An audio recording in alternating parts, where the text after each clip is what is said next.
মদিনার সাহাবীদের মধ্যে সবচেয়ে গরীব সাহাবী ছিলেন সাইয়েদনা বেলাল রাদিয়াল্লাহু তাআলা আনহু। নিজের লজ্জাস্থান ঢাকার কাপড়টা ছাড়া তার কাছে দ্বিতীয় কোনো কাপড় ছিল না।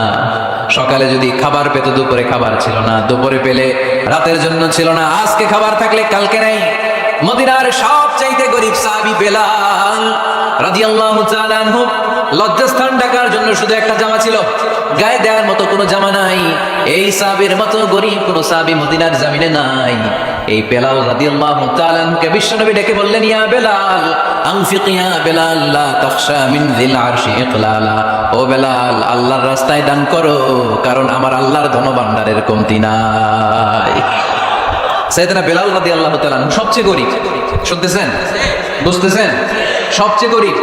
ডাউন পার্টটা ঢাকার মতো একটা গার্মেন্ট ছিল, একটা কাপড়, এটা পেঁচায় আসতো, নামাজ পড়তো। গায়ে রাখার মতো কোনো জামা নাই, আর খাবার দাবার টাকা পয়সা বলতে নাই। ওই সাহাবীর বিষ্ণু সাল্লাল্লাহু আলাইহি ওয়াসাল্লাম বললেন, আনফিক বেলাল, বেলাল তুমিও দান করো, তুমিও দাও, দানের হাতকে প্রশস্ত করে দাও। আনফিক ইয়া ইবনা আদম উনফিক আলাইক, হে বনি আদম দাও, দিলে আমি তোমারে দেব। কেজি এটা হুজুরে দিয়ে দিলাম, এরপরে কেউ আমার 20 কেজি দিলে ওইটা ধরবো, ওইটা আবার আরেকজনকে দিব, এরপরে আরেকজন 30 কেজি দিলে ওইটা ধরবো। কথা বলেন, কথা বলেন, কথা বলেন। এজন্য আল্লাহ বললেন, ইনফিকুনা ফিস সাররাই ওয়াদ দাররা। আমার মুত্তাকি বান্দার প্রথম গুণ, তারা সুখে দুঃখে সব সময় দান করে, দানের ধারাবাহিকতা সব সময় অব্যাহত রাখে। যারা সুখে দুঃখে সচ্ছল অসচ্ছল সব অবস্থায় দান করে, তাদের নাম হলো মুত্তাকি। মুত্তাকিদের প্রথম বৈশিষ্ট্য দান করে। আপনারা দান করেন তো? কিশোরগঞ্জের ভাইরা সবাই করেন? করেন তো? Take it as a reminder. আজকের এই আলোচনাটা একটা রিমাইন্ডার হিসেবে নেন। যাদের দান করতে একটু সমস্যা, মনে থাকে না, অলসতা বা একটু কিপটামির মনোভাব আছে, এই কিপটামি কৃপণতা ভুলে যান, দেন। দেন না একটু, আপনারা দিবে কে? বিশ্বাস হয়? দিলে বাড়ে, দিলে না দিলে কমে, কারণ আপনি দিলে আপনারা দিবে কে? তবে গোপন অবস্থায় দেওয়াটা উত্তম। প্রকাশ্য দান করলে আল্লাহ কবুল করেন, ওইটাতেও সওয়াব আছে, কিন্তু গোপনে দান করলে বেশি খুশি হয় কে? গোপনে দান করলে আল্লাহর রাগ ক্রোধ কমে যায়। আপনার কোনো পাপের কারণে আল্লাহ যদি আপনার উপর রেগে থাকে, আপনি গোপনে কিছু দান করে দেন, ওই রাগটা মুহূর্তেই ঠান্ডা হয়ে যাবে।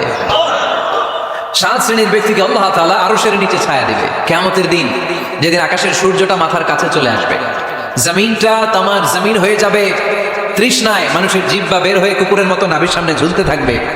সূর্যের প্রচন্ড কিরণ আর তাপে মাথার মগজগুলো গলে গলে নাকের ছিদ্র আর কানের ছিদ্র দিয়ে ভাতের মাড়ের মতো টপ টপ করে বেয়ে বেয়ে পড়বে। আল্লাহর আরশের ছায়া ছাড়া সেদিন আর কোনো ছায়া থাকবে না। বিষ্ণু বললেন, 7 শ্রেণীর ব্যক্তিকে আল্লাহ তাআলা সেদিন আরশের নিচে ছায়া দিবে। তার মধ্যে থেকে 1 শ্রেণীর ব্যক্তি, কিশোরগঞ্জের ভাইরা খেয়াল করে শুনেন, তার মধ্যে 1 শ্রেণীর ব্যক্তি হচ্ছে রাজুলুন তাসাদ্দাকা বিসাদাকা ফাআখফাহা। 1 শ্রেণীর ব্যক্তি হচ্ছে ওই ব্যক্তি যে গোপনে আল্লাহর জন্য দান করে।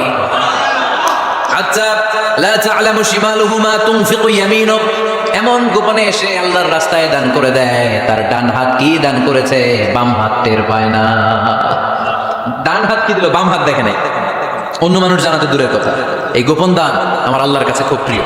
এজন্য একটু দান করার অভ্যেস করেন, অল্প করে করেন। আজকে যে এই 5 টাকা দান করে দেন মসজিদে, 2 টাকার নোট থাকলে দান করে দেন, 1 টাকার পয়সা থাকলে দান করে দেন। দান করতেই হবে, কারণ মুত্তাকি হতে চাইলে এই দানের ধারাবাহিকতা কন্টিনিউয়াসলি এটা রাখতে হয়, এটা থামানো যায় না। সময় ভালো বেশি দিলাম, সময় খারাপ কম দিলাম, কিন্তু দিতে হবে। রাজি আছেন? আল্লাকা সিররুন ইনদাল্লাহ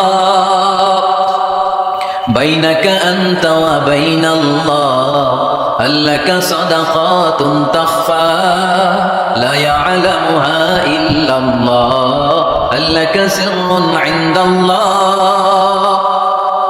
বাইনাকা আনতা ওয়া বাইনাল্লাহ, আল্লাকা সাদাকাতুন তাখফা লা ইয়ালামুহা ইল্লাল্লাহ। সুবহানাল্লাহ। আল্লাকা সিররুন ইনদাল্লাহ, তোমার আর তোমার আল্লাহর মাঝে কোনো গোপন আমল আছে নাকি যেটা আল্লাহ ছাড়া কেউ জানে না? জীবনে আমাদের প্রত্যেকেরই এমন কিছু গোপন আমল, ইবাদত আর দান সদকা করা দরকার যেটা দুনিয়ার কেউ জানে না, জানে আমার রব আর জানি আমি। এরকম দান থাকার দরকার আছে না নাই? তোমার জীবনে এমন কোনো গোপন সাদাকা আছে নাকি যেটা আল্লাহ ছাড়া কেউ দেখেনি? এই গোপন সাদাকাটা আল্লাহ খুব পছন্দ করে। এখানে মাদ্রাসা, আজকে আমার ভাই অমুক ভাই দিবেন 2 লক্ষ টাকা, বলেন মারহাবা। এটা উনি আল্লাহর জন্যও দিতে পারে, মারহাবার জন্যও দিতে পারে, ঠিক কিনা?